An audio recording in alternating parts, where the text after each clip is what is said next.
You want to know why a lot of people are single? I realize that a lot of people are single because people don't want to tell the truth. People are not honest about where they are in life. People are not honest with how they feel. For example, if you feel like you didn't like the way someone communicated with you or the lack thereof, it's okay to communicate that. It's okay to be honest.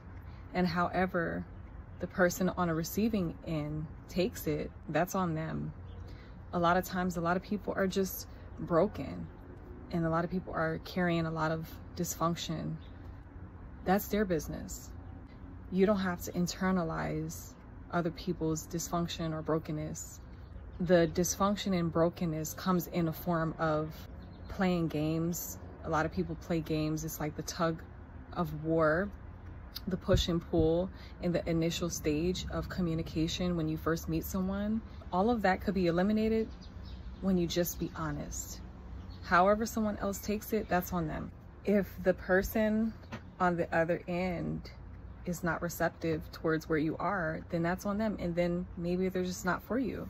And that's okay too, because a lot of times we stay longer than we need to, or we give up prematurely when all it is a matter of communication. But because of the wounds, a lot of people are either too prideful to just express their genuine feelings, or they're too afraid because they're afraid of rejection, or they may have abandonment wounds. It's okay to be honest about how you feel and about where you are. The thing about relationships is that it should be a building process, but a lot of people are not having a goal in mind. If you don't set goals, relationship goals for yourself as an individual before you meet someone and you go through this dating process, then you're going to be lost. And then you're going to accumulate baggage. You're going to accumulate pain. You're going to go through unnecessary suffering just from not communicating or not having an understanding of what you desire. But you have to be what you are desiring. If you want a loyal, trustworthy, communicative relationship, if you want somebody that's going to show up, you got to show up for that person too. That means in your interaction with them, in your communication with them, if there's something that you don't like about a person, you should express that. There's a tactful way of doing it, and that's what you would have to learn. However, it's okay to communicate your desires, your concerns, your feelings. But see, the ways of the world and in society, it teaches us to be numb, and then it causes us to be jaded and tainted because everybody's like this. The system and society and culture, actually, it brings destruction to the family dynamic and God's design. God's design is perfect. God's design is beautiful. When we're carrying all of this baggage and we're not releasing it, we're not being honest, because maybe the last person hurt us, maybe the last person didn't allow for you to be honest, you didn't feel safe to trust the person with your heart. So now it's a matter of introspection. You have to take inventory of yourself and make sure you're not the person that's actually causing the wounds too. Because just because it was done to you, now you're doing it to other people. You may be trying to beat them to the punch, and you leave a trail of broken hearts. If you're not ready to be in a relationship, don't drag somebody in your uncertainty. The thing is, you got to know what you want. And if you want what's healthy, then you should be able to build with someone. You're never ready for the wrong person. You're never going to be ready for the wrong person. There's always places in our lives that needs improvement. You just have to be with someone that's patient enough that their brokenness doesn't get in the way of the building process.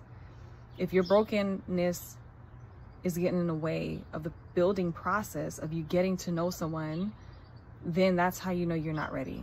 But if you're looking in the wrong places, then that's not working either.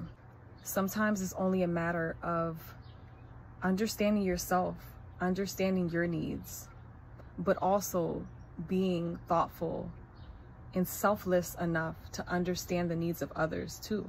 No one is ever going to be perfect. No one is ever going to be completely whole. That's why we need God. We're always going to have things that we're working on. That's why you build with somebody, because you're never going to have it all together. Now, you can be more ready at times than others, but it's all about aligning yourself with someone that's willing to build with you, that's willing to grow with you. Because if you are a wise person, you're always going to be willing to grow. Every experience that you have with people, it should be a learning experience. A lot of women, specifically Black women, get upset when we see white women with our men, but a lot of the men that Black women are used to are the ones who are toxic. When you're in a state of brokenness, you're not attracted to a man that's walking the path of wholeness. You're not attracted to the one who is healthy, the one who wants to wait for marriage. That's not the one you're checking for. But then you get mad when you see a white woman with a Black man. There's times when you're just drawn to the bad guy, but there's some areas of brokenness in us that causes us to be attracted to that. And then when a guy that's healthy comes along, we're not attracted to him because women may view him as a lame. So we can't be mad when we skip over the good man for the bad guy. We can't be mad when we see them with non-Black women, or if we're waiting for a guy or we're chasing a guy that's not interested in us. That's not healthy. That's toxic. And chances are he's not the one for you. You shouldn't be chasing after somebody. You don't have to. If you value yourself, you don't have to chase. By nature, the male species are hunters. Just like us women, by nature, we are nurturers. That is the nature and the essence of a woman, is to nurture. We have wombs inside of us. So that's why the way we're wired to nurture. That's why even when we're little girls, we play with like baby dolls. We're so domestic, even as a child. A lot of the things that changes a woman into being something else is because of society, is because of culture, is because of trauma. And then that's when we get away from the essence of who we are. Society tries to brand men and women to be something that they're not, to be something that they know they're not, but they want to believe that they are. If you don't have a womb, then you're not a woman. That's where the word woman come from. And the truth of the matter is, if you go through enough menstrual cycles and you have a baby without epidural, I think you might want to rethink that. I know I have. I've had plenty of menstrual cycles, and I've had a baby natural without any medication. And I probably would have preferred to be a man, but it doesn't work that way. It doesn't work that way. I can't wake up one morning and say, I want to be a unicorn today. And I want you to call me it. That is my pronoun. I can't wake up and say that. That is delusion. But this is the world that we live in. If you don't stand up for something, you'll fall for anything. Society has created a feminist movement that has caused women to get away from who they truly are. Society has caused a movement to have men be with men, women with women. And a lot of times it has to do with trauma, rejection, abandonment. And then we do things that goes against our nature and the essence of who we are. And it's really sad. A lot of people are discouraged and they're going for anything. God's design is perfect.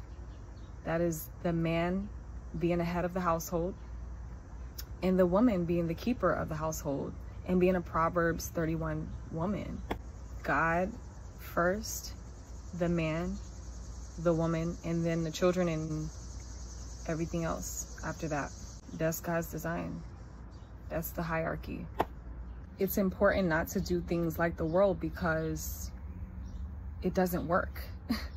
It doesn't work. I mean, people might seem like they're experiencing success, but what profit a man to gain the whole world and lose his soul?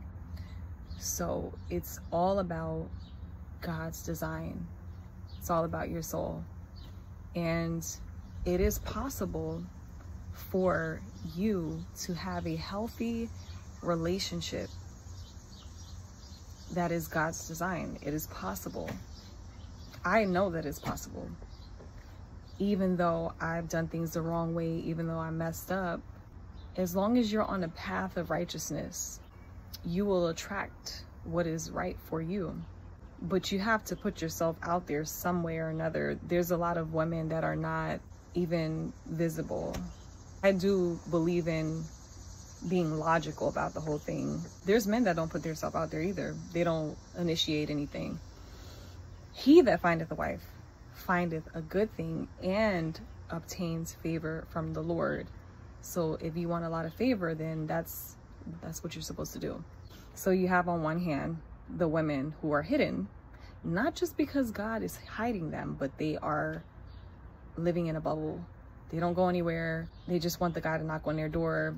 Then you have on the other hand the man who's seeing the women, but he, I guess, is too caught up into his world. They may be like caught up in their zone of whatever thing that they do, and they don't pursue the woman.